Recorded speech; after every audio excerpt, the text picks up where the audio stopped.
to this episode of Shonen Flop, where we talk about manga series and Shonen Jump that didn't make it big. I'm David. I'm Jordan. And this week, we're talking about Black Torch, and we're joined by our guest today, Rob. Rob, thank you so much for joining us. Yeah, glad to be here. Rob, do you mind telling the audience a little bit about yourself? Yeah, my name is Rob, and I am the host of Dad Needs to Talk podcast, where I talk about, as the name suggests, I am a dad, a father of 5. Holy crap. Yeah. Whoa. That's one for every volume of this manga. Yeah. Just imagine, that's such a good transition. I just stopped Rob. I'm verbally Shut shoving up, Rob out of the way to No. just get to the manga details. No, Rob, please keep going. Yeah, father of 5. Youngest son is named Vash. In some places of the internet, I'm also known as father of Vash, because that is very literal. Yes, it is. And yeah, so I talk about my adventures in fatherhood, manga, anime, and video games. Heck yeah. I love it. So do your other kids also, do you have like a little Naruto and like a Goku running around, or is Vash the only anime reference, or was it like one that your wife didn't realize until she looked it up? There was a pro Magic the Gathering player and his wife was like, our kid cannot be a magic reference, and he slipped it under and he named his kid Naya, which is like a nickname of like a 3-color magic combination. And then he got divorced 3 years later, so I guess Oh, no. I don't want to say that's why they got divorced, but I would not have been surprised if that came up in the divorce hearings. I think that is a sign of other things that could lead to a divorce. Oh, yeah, for sure. Luckily, I didn't have that issue when it came to naming him, and unfortunately, I didn't have the option with the old, so Vash is the youngest of the 5, because my wife already had the older 4 when I met her years ago. But hey, if history could have turned out differently, I definitely would have tried to work in some nerdy names somewhere here and there with them. But luckily, my wife is also a big nerd, and when I was like, hey, if we have a son, I want to name him Vash. Luckily, she had no problem with it, because I was like, hey, just give me the first name. You can have the middle name. I don't care. Just give me this. That's the important one. Yes, exactly. That is pretty great. It helps that Vash is a cool name that doesn't immediately make you think, oh, is that a weird anime name? Exactly.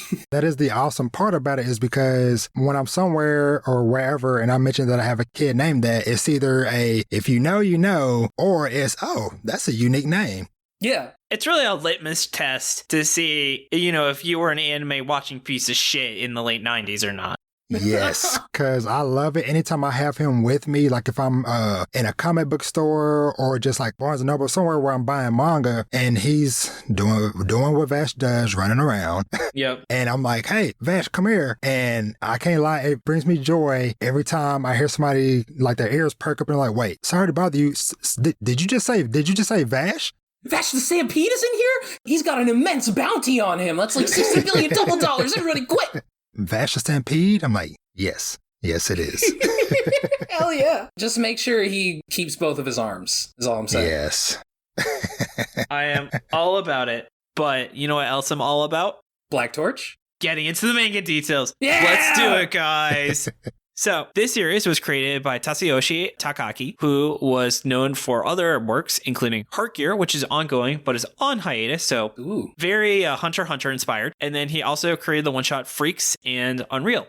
Wait, Unreal? Like the video game? This is actually Cliff Bleszinski's Japanese name.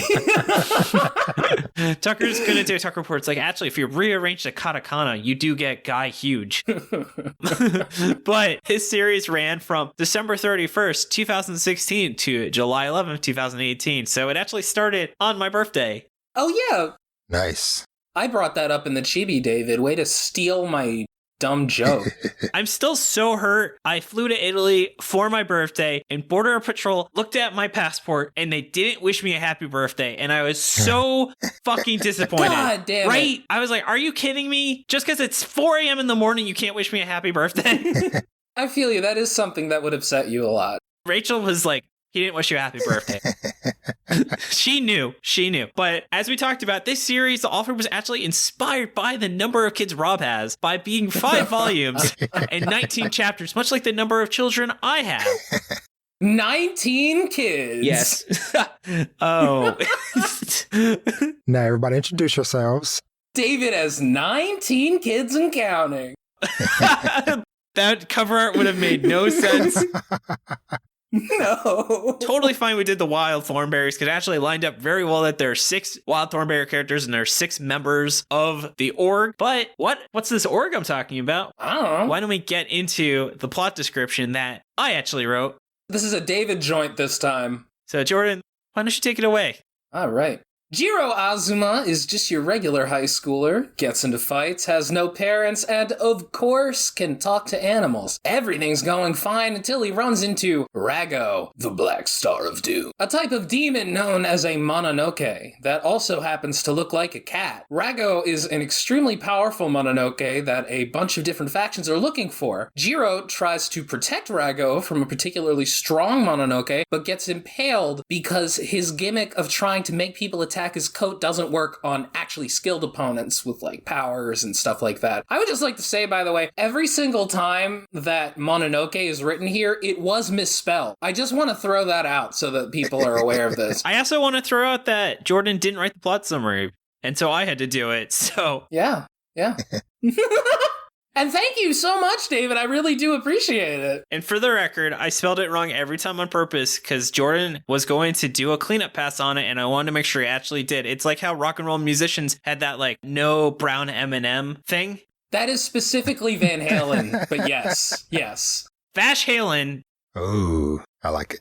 But anyway, Rago fuses with Jiro, becoming his heart, which is weird because this came out years before Chainsaw Man, so I guess this is just a Parasite ripoff. However, Rago can still appear outside of Jiro, so them fusing was kind of pointless narratively speaking when you think about it. Jiro wakes up in a hospital under the custody of the Bureau of Espionage, a top-secret spy association that deals with fighting Mononoke, and everyone in it is pretty much the heir of a spy clan. On that note, we find that Jiro's grandpa is also a badass motherfucker Mononoke spy hunting guy, but that doesn't matter for like 14 chapters, so, don't worry about it too much. Popcorn David. Jiro goes on several adventures with the Bureau of Espionage, doing a bunch of random missions that don't really advance the plot forward, as there's no end goal for the series.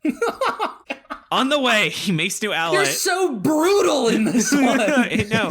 And I like this series, but I was like, wow, did I like this series when I was writing it?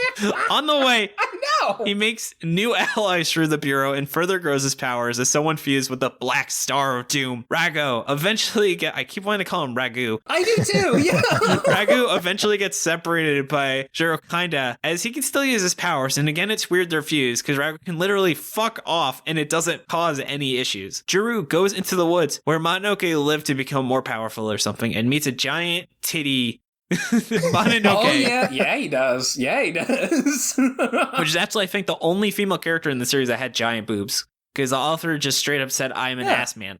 So God bless you. I would say more a leg man. Oh yeah, that's true. That goes with asses. There's also Amagi, who is a very evil Mononoke who has evil plans to do something evil. He eats other Mononoke to gain power, so he's super duper evil. He apparently used to be a village guardian, but became a utilitarian, obsessed with making sacrifices to save many and probably invest in NFTs. As such, he wants everyone to give him power so he can become a god and protect everyone, or something.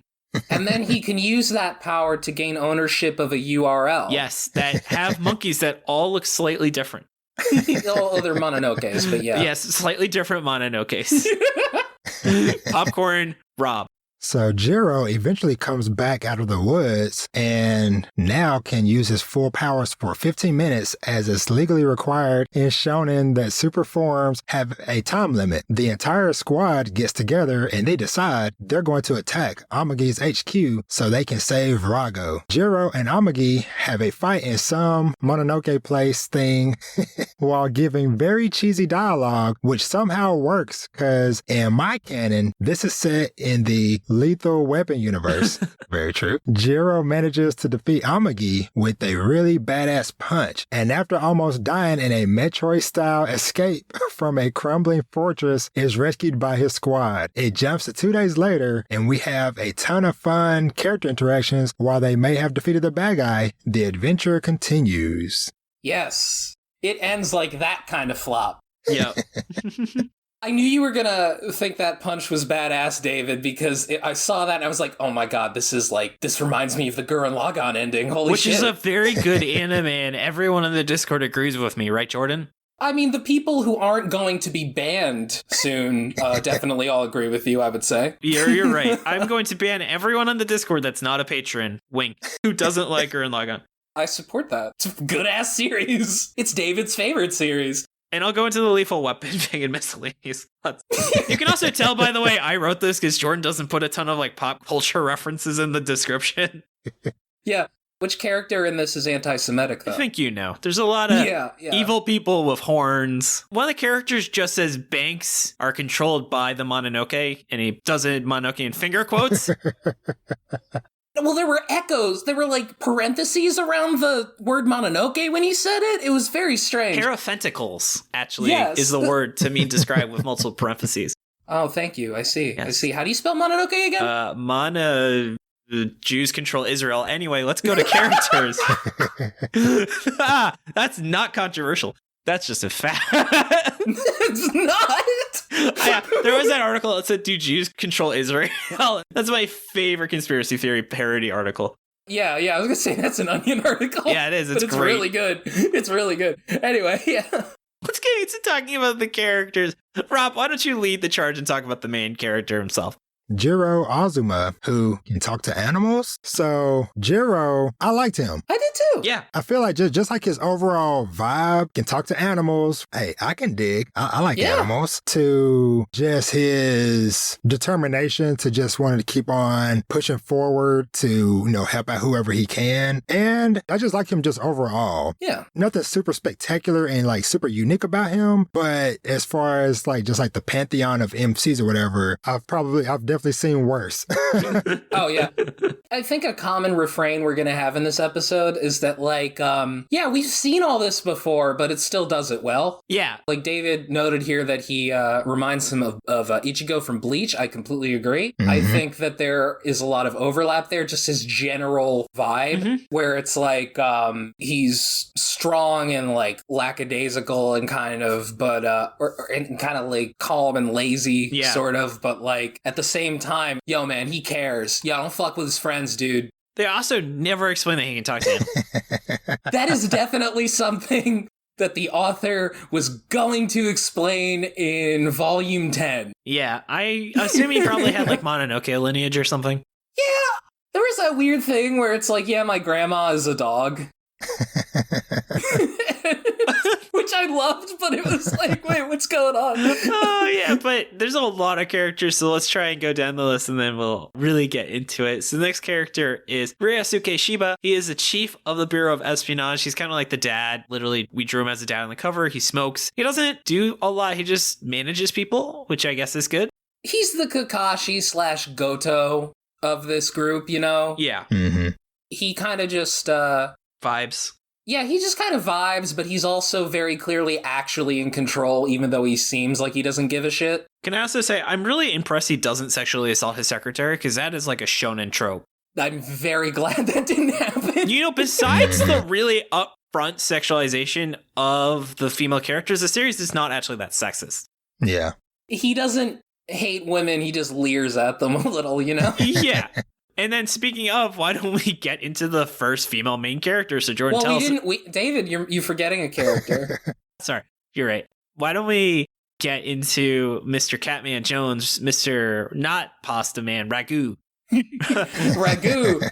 I love Ragu. He's like a big, powerful demon, but he's in the form of a cute little black cat. It's great. He's kind of a dick who just likes to be left alone. He's a cat. Yeah. No, that's it. He's a cat. I even love how when he had his village he was protecting, the way that he protected them was to just be lazy and hang out and wait for the humans to give them food. And then just by being there, he scared everyone away. Like, it's literally what a cat does.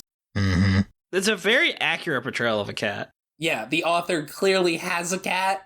The author clearly loves cats. And man, I feel like he just fucking knocked it out of the park with this depiction of a cat, is what I'm saying. Exactly. I definitely agree. And I also just love the little touch where a lot of times when he kind of spawned in, he would like be sitting on top of his head, on top of Jiro's head and stuff. So yeah, definitely very much fits the mold and full vibe. Oh yes, when you're just kind of like, you're just hanging out and you look over and you're like, oh, I didn't realize the cat was in this room. Oh, yes. Hey. Yeah, I just don't understand the point of cats, like people having pet cats. Because everyone is like, oh, they're just like a dog. And I'm like, oh, then why didn't you just get a dog? You know what, David? To quote Audrey, previous guest on the show, you just own a cat so you can have a weird, funny little guy in your house that you can look at sometimes. Yeah. I can't wait to get a dog.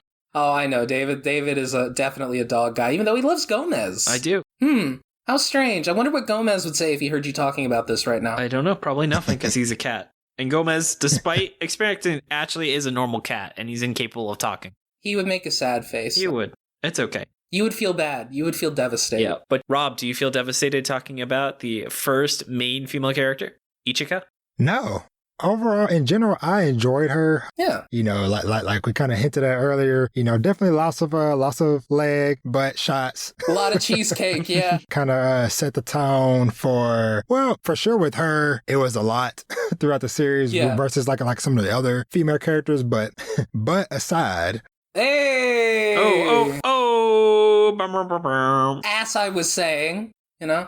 I kind of liked how she pretty much didn't take any shit from when we first got introduced to her, to her just being like, hey, don't look down on me or don't think I'm weak or whatever just because I'm a girl. And so this is something that I liked about her is that she wasn't like some, you know, damsel in distress on the team type of person. So she was out there kind of doing her own thing, fighting her own fights and stuff. So from that point of view, you know, solid female character. Not the best, but solid. I can respect that. In the pantheon of female characters in shonen manga, there is an extremely low bar. Yes. And she absolutely clears it. Like, yeah, I wouldn't say, she's the best ever. She's my favorite. Mm-hmm. No, absolutely not. That goes to Power and the girl from JuJutsu Kaisen. Oh, yeah. Those are strong female characters that are not sexualized. Mm-hmm. Also, I like their characters a lot, is what I'm saying. Well, that's because Power's the president, the first president. Well, yeah, and we have to respect the first president. Yes. But also, I did like the moment where Ichika and, you know, the boss's secretary, I don't remember her name, but we mentioned her. I like how they just have a brief conversation to talk about stuff, and I'm like, oh, wow, thanks to this one conversation, this series passes the Bechdel test. That's true. Oh, man. But I do feel like the story kind of runs out of things for her to do. Mm-hmm. He literally is like, you stay here. We're all going to go on a mission. And she's like, okay. Yeah, exactly. But I think we're starting to get into like issues territory. So let's just try and go through the rest. So the next character, though, is the grandpa. Not much to say. He's just a badass. Glad he came back. He knows man. Okay, clearly he would have done a lot more if the series hadn't met a premature end. But, you know, it's always cool to see the super awesome grandpa trope. I liked his interactions with Jiro. It was very interesting to see. He has to walk this fine line where he understands the danger that Jiro and that Mononoke represent, but also Jiro is his grandson. Mm-hmm. Yeah. Mm-hmm. You can see that there's like a conflict there. Like there's one moment where it kind of zooms in on his face. You can kind of see that he's tearing up. Yeah. Yeah. And he's definitely friends with the grandpa from Neru. Friends, but he thinks it's kind of weird. Yeah, you know? Did you notice Neru has a piece of like the third volume art, and it has like a lot of feet shots in it?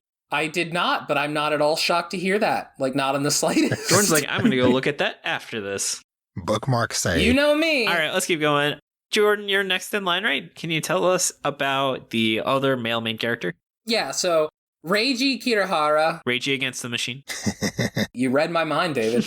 But no, I mean, look, in Jiro, we got the Naruto. And in Ichika, we got the Sakura. And now with Reiji, we have the Sasuke. He's kind of the stoic guy who he's like, he's closer to that Quincy dude from Bleach whose name I'm totally blanking. Uryu? Yeah, that's him. Where it's like, he's this very like quiet guy. And you can tell he's very traditional. He comes from a well-respected family like Sasuke. Mm-hmm. But like Sasuke, his brother killed his entire family, and now he has to go kill his brother, but he doesn't do it because the series ends. Whoopsie doodles. Oops. Yeah, he should have started that a little earlier. Yeah, it happens to the best of us, Jordan, you know? Yeah.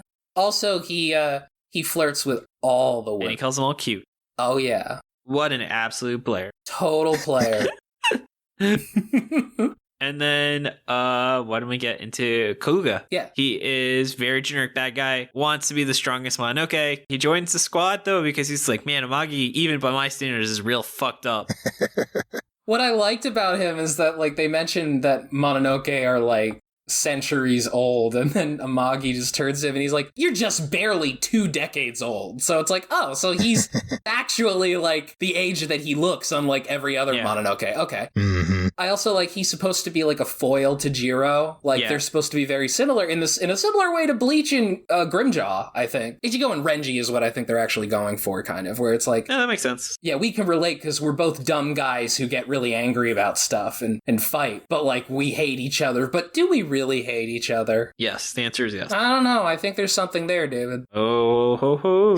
But yeah, he wants to also take Rago and make him fuse with himself, but he ends up saving Rago from getting killed because he's like, that's just a little kitty. Let's not kill him. Everybody kind of wanted to fuck Rago. A cat is fine too, Jordan. Okay. You know what, David? You can say that on the podcast. I can say you that. can say that. I can say that. You know what else I can say is, Rob, why don't you actually talk about Mr. Big Bad, though? I guess I can always appreciate like the kind of looming threat of I don't necessarily want to say like well done villain, especially with the kind of, with the series kind of being cut short, but yeah, I just appreciate just kind of like focal point for all the characters to kind of go towards, because like y'all said, like Koga, he's not that bad, especially once, Amagi gets brought into the picture, but I don't know, I just like that when the series is kind of like, hey, you thought this was the main bad guy, but no, this is the bad guy that unites all the different sides together. Yeah. It's like, okay, you know what? That's the guy that's really messed up right there.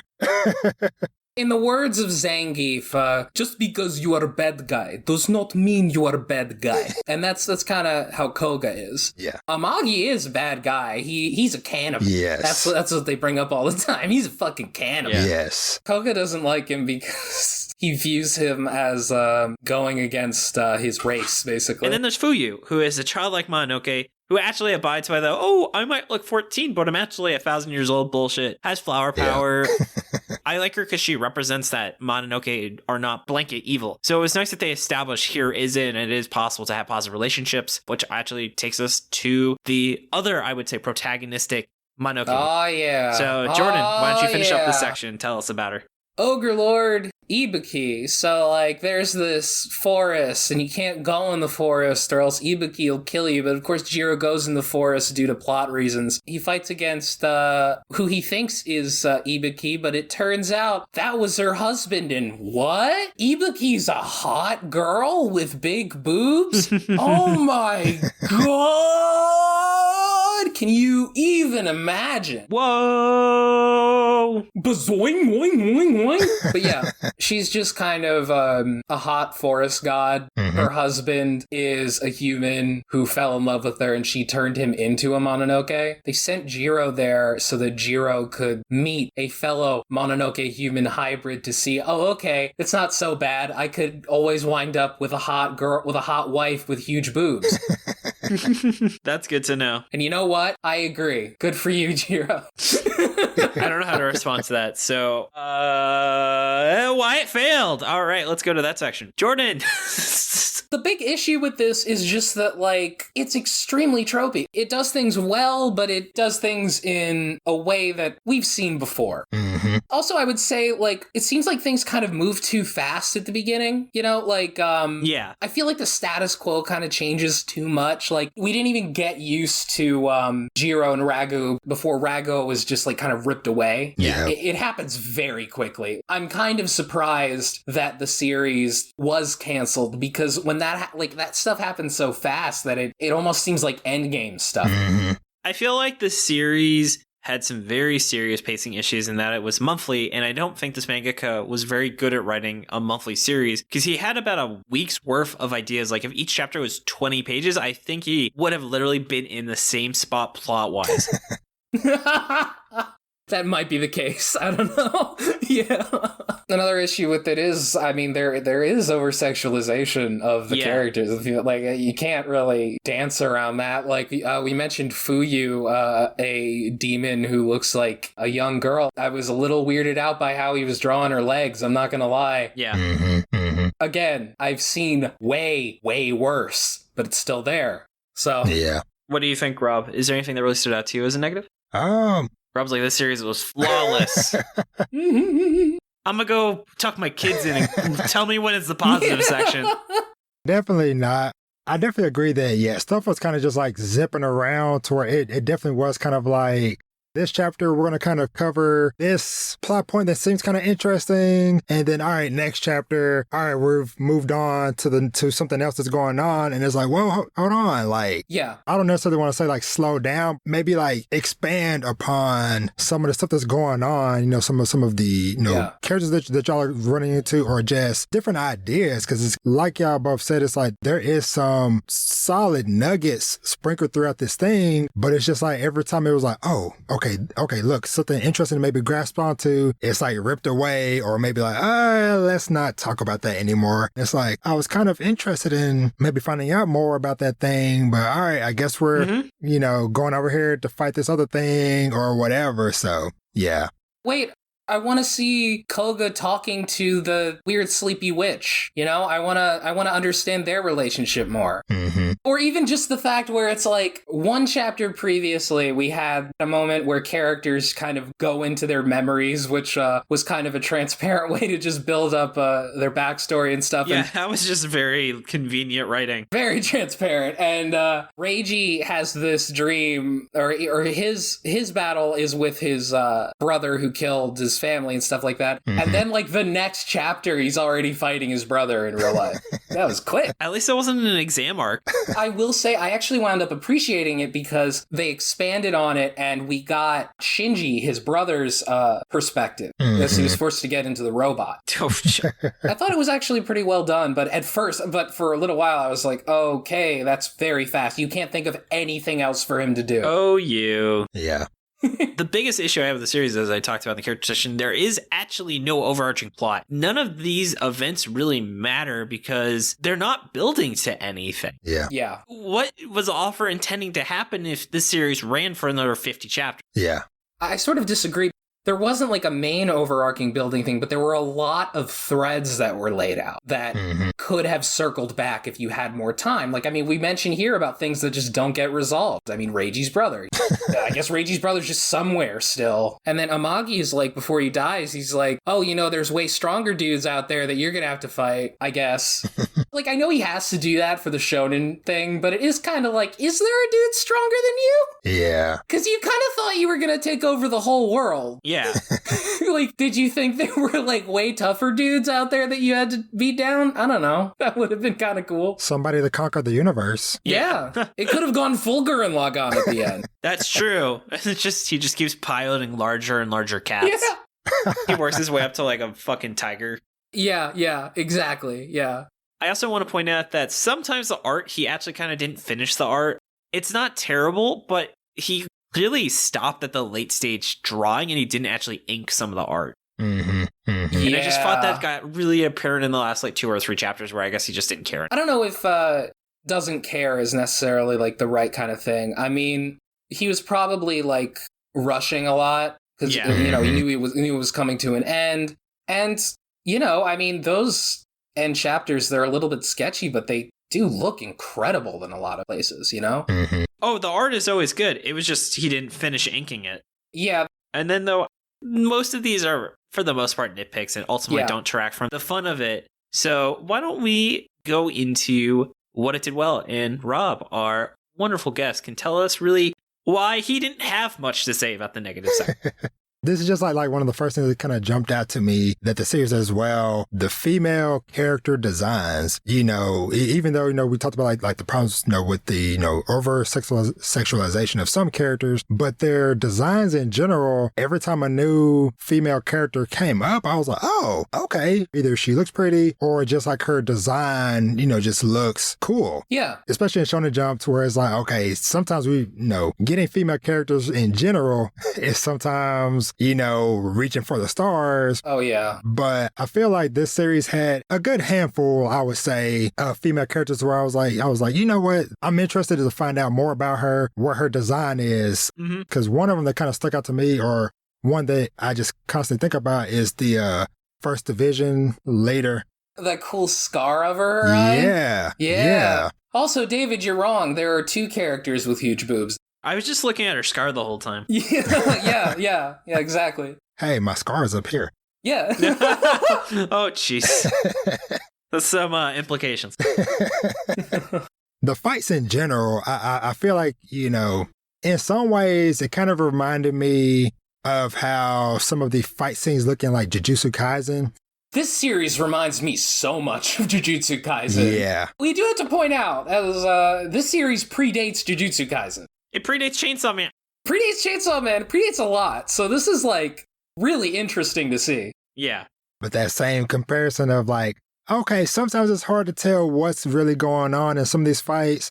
Oh, that the finishing blows or the finishing slices with the sword or whatever look really cool. Yeah. My thing with this is that, like, the art is just, it doesn't just feel, like, good. It feels so professional. Like, it feels, so legitimate. I feel like I'm Gordon Ramsay in that, like, that meme going around where it's like, finally, some good fucking manga. Oh, are you saying that Philosophy School wasn't great? That's definitely not what I'm saying. That's an amazing series. But other than that, just, like, the thought that went into it, into every composition, every placement of characters. It was just like, this guy understands how to visually tell a story in manga in a way that you really just don't see in definitely most of the things we cover on this show, I can tell you that. Mm-hmm. This was so easy to read. These chapters are double length. So in some way, this was a situation similar to Biichi, but oh my god, is this easier to read than Biichi. This is so much more enjoyable. Oh my god. After I read the first chapter, I wasn't even mad that these are double length chapters, because it was a lot of fun to read it.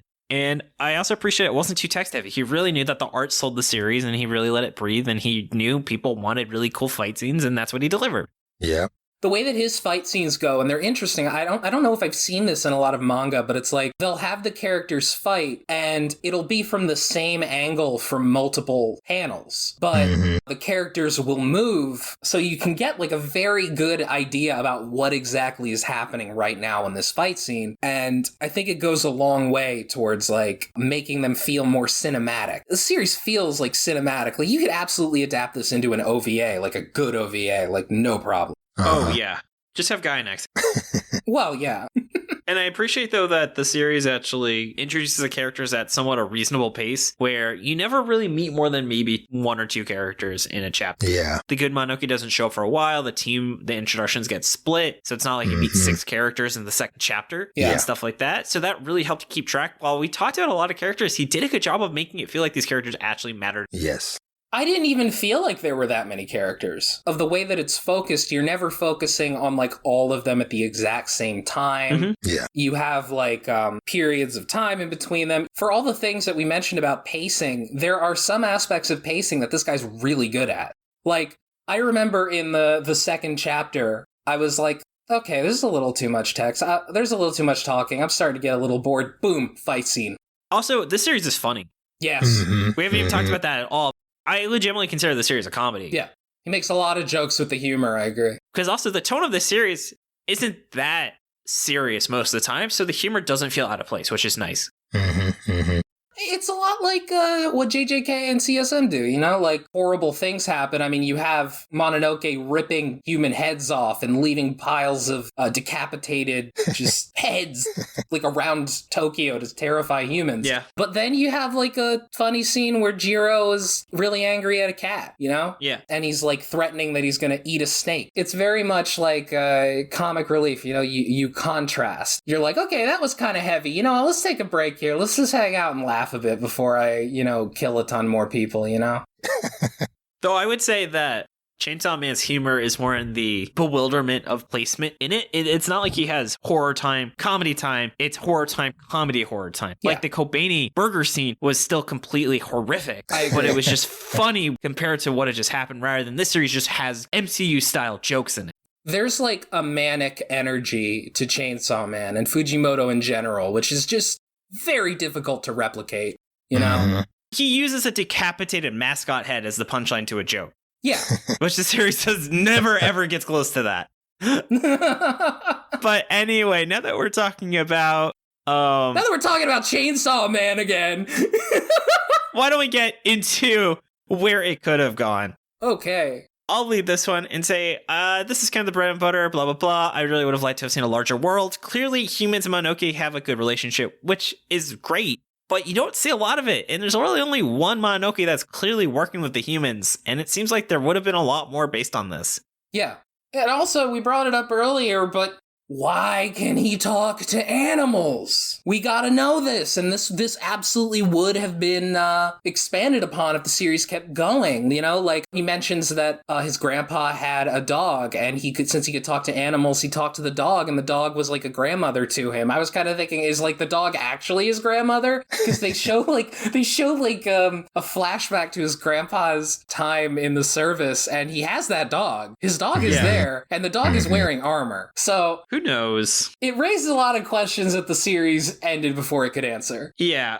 One thing I want to ask real quick, because I just want to make sure in my haze of reading and stuff, whatever. Earlier in the series, there was somebody, or who was it? I can't remember. Basically, when he encountered one of the big bads, there was a mention of, oh, he is so-and-so, or talking about Jiro, oh, he is, no wonder he's so strong, he's so-and-so's son. Yeah! Did they? No, they never got there. Okay. When I was reading through it or whatever, I was like, okay, that's like stuff I like to kind of tease of. Maybe his dad was an animal or something. Who knows? Maybe that would have been our answer to, hey, why can this kid talk to animals? Because of the dad or something? Both of his parents are dogs, actually. It's a weird thing. Yeah. You're the man now, dog.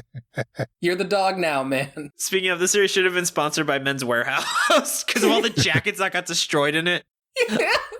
Some nice jackets, too. Actually, that would have been great as like a breather moment, because the series also didn't do a lot of that. They did it like once where he goes jacket shopping. He goes like Kohl's because he has to buy jackets in bulk because he keeps destroying them when he does the cicada move. And then my last idea, by the way, is I think it would have been cool if they played up more of like these are like former gods that lost like their community and like been like kind of like American gods where the gods are like their Mononoke. Or like Shin Megami Tensei. Like, I was sort of getting that vibe, too, where it's like, are these all based on, like, real? Like, Mononoke? Like, real forest spirits that people worshipped back then? Like, I don't know if they were. I don't think they were. I mean, it's also possible that there is, like, a lot of Japanese mythological lore that I'm just missing here. Maybe. I honestly have no idea. I don't know. And then, do you guys have any other ideas where it should have gone? Or should we just turn this into a Men's Warehouse and see if they'll sponsor us? Yeah, let's do that. Unfortunately, I think he's dead. I thought he just got fired. George Zimmer? No, he's dead. Oh, rest in peace. R.I.P. But I'm sure he would have had a lot of miscellaneous thoughts. Rob, take us away, though. What is really kind of some thoughts you had that didn't really fit into the rest of the discussion of the episode, but you still want to talk about? Why do authors enjoy punching holes through their characters? Oh, you mean turning them into donuts? Yeah. Yes. Yeah, just like Ace. Just like every other chapter of JoJo's Bizarre Adventure, yes. Because when we were talking about the Ichigo comparison, I'm like, the moment where he got punched through his chest, hey, just changes her to orange and there you go. Oh, yeah. There's a few moments in Bleach where that happens, I'm pretty sure. Specifically with Ichigo, too. I think it's just like a really easy visual signifier that, yo, this guy's fucked up. Yes, exactly. He ain't gonna be in Black Torch 2, if you know what I mean. Yeah, except that it's happened so much in anime that whenever I see that, I'm like, oh, that guy's not dead. Yeah. Like, Yeah. It doesn't work anymore, you know? Like.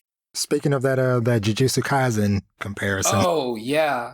I do also gotta say, like, the more I think about it, the more it does remind me of Gurren Lagann in weird ways. Right? Like, first of all, Ichigo looks a lot like Yoko. Yep. Oh, yeah. Like, especially with that ending fight, like, they fuse back together again. And then, oh, Rago gets giant. But, oh man, Amagi gets giant. And then Jiro gets punched into Amagi and punches him in the face. And I'm like, oh shit, this is how Gurren Lagann ended. Right. Awesome in Gurren Lagann, and it was awesome here too, okay? Fuck, let's rewatch Gurren Lagann after this. Let's do it! Fuck. I'm getting so pumped up by Gurren Lagann, just thinking Fuck. about it. Spiral energy! Yes. Also, though, I still think the series was set in the Lethal Weapon universe where it's just everything is so like winking at the camera cheesy. I can't explain it further. It just is. Mm-hmm. You know, where like when the characters say, I'm getting too old for this shit without any sense of irony. I was like, that's the energy Lethal Weapon had that this series also has. Yeah, I also feel like anime in general tends to be about as cheesy as Lethal Weapon is. I was alright with it, yeah. So that's all my miscellaneous thoughts. Do you guys have anything else? I guess as I'm sitting up here just staring at just the image of Rago, it made me think of where the series may have been an improvement if more characters had animal companions that they may be like fused with and stuff. It was like, oh, Renji fuses with a duck, or Ichika fuses with a spider. I don't know. I thought you just called Reiji Randy. Oh, I really like that a lot. Like, what if all the Mononoke were just like mundane animals that you run into? You know, like a turtle. Yeah, like what if one dude's just like a little turtle and then he turns into a big turtle? You know, It's a big turd. big turt. Yeah. All right, should we go to final verdict? Yeah, It let's sounds go. like. So let me read off some 6-word summaries, and then Jordan, I know you'll get first dibs on reading off yours and telling us what you thought. So from T-Root, starring Dr. Denji Doolittle the Ninja. This is similar to what mine's going to be. Generic Man said, women drawn like a different series. Accurate. Yeah. Aussie Rat, who's listening right now. Hi, Aussie Rat. Watered down Chainsaw Man with cats. Dragon Edie, a void in my void. Gimme. I think that made more sense in Finnish. T. Wolfwood, they say it's good. We'll see. T. Wolfwood, was it good? Thanks, T. Wolfwood. That was a really descriptive 6-word summary. Thank you. And then Tucker said sketchy art in a good way. So, though, how about you, Jordan? What was your 6th word? The Kamina to Jujutsu Kaisen Simone. What about you, Rob? Sexy ladies, cool clothes, big punch. I like it. Oh, yeah. That is a big punch. I had two where one was very similar to T-Roots, where I said, mission, spy Mononoke Chainsaw Family with the silent X. Exactly, yeah. Where's the... Oh, I guess because it's Spy Family. I was like, where does High School Family fit into this? Yeah, no, it's a fair spy family, yeah. I'm just imagining Chainsaw Family now. Ah, that would have been cool. Actually, we could have had Gomez and Puchita hanging out with the cat as cover art. It's all right. We still did the Wild Thornberries, was good too. Yeah. And then my actual one, just because I thought that was a little too similar to what T-Root wrote, mine was, what if Bokusan was actually good? It is so difficult for me to imagine Bokusan being good that I don't know if I agree with that. That's like... You don't have to, because that's what this series is. That was about a cat yokai as well, possessing a person. If you asked me what Bokusan was about, I have to spend like 20 minutes just digging through that mess. It was a Civil War allegory, remember? And had eugenics. And eugenics is a large plot element for some reason. You know what? Don't read Bokusan. Listener, don't read that. It's bad. And the guy makes porn now. Yeah, the guy makes porn. All right. So, though, Jordan, was this a flop or not? I think we're all in agreement this was not, but just in case. Not a flop, no. This is one of those series, it doesn't happen a lot, but I'm genuinely shocked it got canceled. I agree. Rob, how about you? I agree. I also didn't think it was a flop. This is definitely one to where when I started reading it, it got my attention pretty much with that first chapter. And it's definitely one that I wish could have gotten to go a full length, however long that might have been. Yeah. As we talked about, there's so many ideas and stuff sprinkled throughout to where it's like, man, if only it would have gotten maybe more time, more organization, whatever, that this might have been a potentially really great series. Yeah. This author, you know, a lot of the times we're like, next time he'll just knock it out of the park. No, this guy's here. He is at that high level of manga production. This is the level of quality that you would see in like high-tier Shonen Jump. It's just a good series. I guess that brings up the question, Jordan. Is this better than Chainsaw Man? It's not better than Chainsaw Man, no. So, Jordan, though, I guess then we have a contender for best series we've ever read. So I'm still with Time Paradox, but I think you've actually changed your opinion. I think I'm still with Hard-Boiled Cop and Dolphin. I think that still edges this out, but this is close. Yeah, this is just a good series, yeah. It's just a very well done series. Like, again, I'm really surprised this got canceled. I'm not sure why. Like, you know, we brought up some pacing issues, but there's so much manga out there that's popular with pacing issues. Dragon Ball Z's pacing issues are so much goddamn worse than this. And what this gets right is what so many other things just can't do. Yeah. Yeah. I honestly think if this was a weekly series, it would still be running. Yeah. Yeah, that's the thing. It was running in Shonen Jump Square. So it was monthly. And yeah, maybe it has to do with like the additional length. Maybe people just like the 20 chapter a week kind of model, and throwing it 40 chapters monthly kind of screwed that up. I don't know. I don't know, but it's just how it is. You guys ready, though, to go to shoutouts? On that somber note, yeah. Props to Jordan for making the opening and ending theme, being a great co-host, and helping with editing. You're welcome. Props to Merliel for awesome cover art. You can find her online at Lyle Mur, and Nigel for being our generous art benefactor. Thanks to Tucker for assistance with pronunciation, translation, other miscellaneous research. We have a new person to thank this episode, don't we, Jordan? Yes, we do. Through the combined power of our patrons, we were able to hire some additional editing help. So a big thanks to Dylan from Anime Out of Context for joining us on our podcasting journey. You can find his podcast at animeoutofcontext.com. Welcome to the flop team, Dylan. I also want to give thanks to Luke for being our community producer, and thank you to T-Root, Aussie Rat, and T Wolfwood, who is listening right now, for being our awesome transcription volunteers. We're still working hard on the new site, but Aiden, the transcripts will be available soon. Oh, yes. And then how about you, Jordan? David, I would like to thank you so much for editing not this episode. What? I still am. It's just Dylan's doing like the first pass. Oh, well then thank you, David, for editing this episode. We're not making that much for Patreon that we don't have to edit anymore. Yeah.